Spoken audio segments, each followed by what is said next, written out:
এই চোরটি জেনে শুনে টেবিলের উপর রাখা কফি ফেলে দিল। যেমনই ওয়েট্রেস মেঝে পরিষ্কার করতে এলো, সে নিঃশব্দে তার ফোনটি চুরি করে নিল।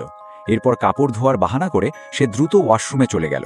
সে নিজের ফোন থেকে ওয়েট্রেসের ছবি তার সঙ্গীদের পাঠিয়ে দিল, যা তাদের জন্য এগিয়ে যাওয়ার সংকেত ছিল। কিছুক্ষণের মধ্যেই বেশ কয়েকজন লোক ব্যাংকের বাইরে পৌঁছালো। মাস্ক পরা অবস্থায় তারা আগে থেকে তৈরি করে রাখা সরঞ্জাম বের করে নিল। তারা ব্যাংকের ইলেকট্রিক্যাল বক্স খুলল এবং ভেতরের নজরদারি ব্যবস্থা নিয়ন্ত্রণকারী তারগুলো কেটে দিল। এরপর তারা কাজ থেকে ফিরতে থাকা ব্যাংক ম্যানেজারকে অপহরণ করল। আসলে ওই ওয়েট্রেস ছিল ম্যানেজারের মেয়ে।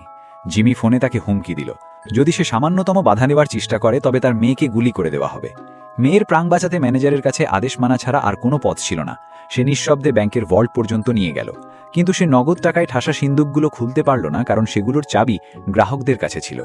ভাগ্যক্রমে ডাকাতরা আগে থেকেই প্রস্তুত ছিল। ম্যানেজারকে বাঁধার পর তারা একটি ফ্রেম বের করল এবং সেটিকে ছাদ ও মেঝের সাহায্যে শক্ত করে আটকে দিল। তারপর ওই ফ্রেমের ওপর ড্রিলটি সরিয়ে সিন্দুকের সামনে আনা হলো। ড্রিল বিটটি কি হলে ঢোকানো হলো, লকের কাঠামো নষ্ট করে দেওয়া হলো এবং সিন্দুকটি অনায়াসেই খুলে গেল। ভেতরে রাখা বিপুল পরিমাণ নগদ টাকা দেখে দুজনেই অত্যন্ত উত্তেজিত হয়ে পড়ল। কিন্তু যখন তারা টাকা ভরতে ব্যস্ত ছিল, তখনই বাইরে নজরদারি করা তাদের সঙ্গী একটি অ্যালার্ম মেসেজ পেল, ব্যাংকে লুট হচ্ছে। দুজনকে তক্ষণই কাজ থামাতে হলো। তাদের সন্দেহ হলো যে ম্যানেজারই পুলিশকে খবর দিয়েছে।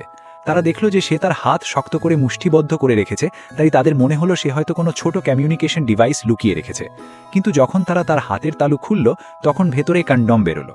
আসলে যে টেলার কিছুক্ষণ আগে ম্যানেজারের সাথে অবৈধ সম্পর্কে লিপ্ত ছিল, সে তখনও ব্যাংক থেকে যায়নি। সেই সাইলেন্ট অ্যালার্ম টিপেছিল। মিশন ব্যর্থ হয়েছিল এবং দলটিকে দ্রুত বেরিয়ে যেতে হলো।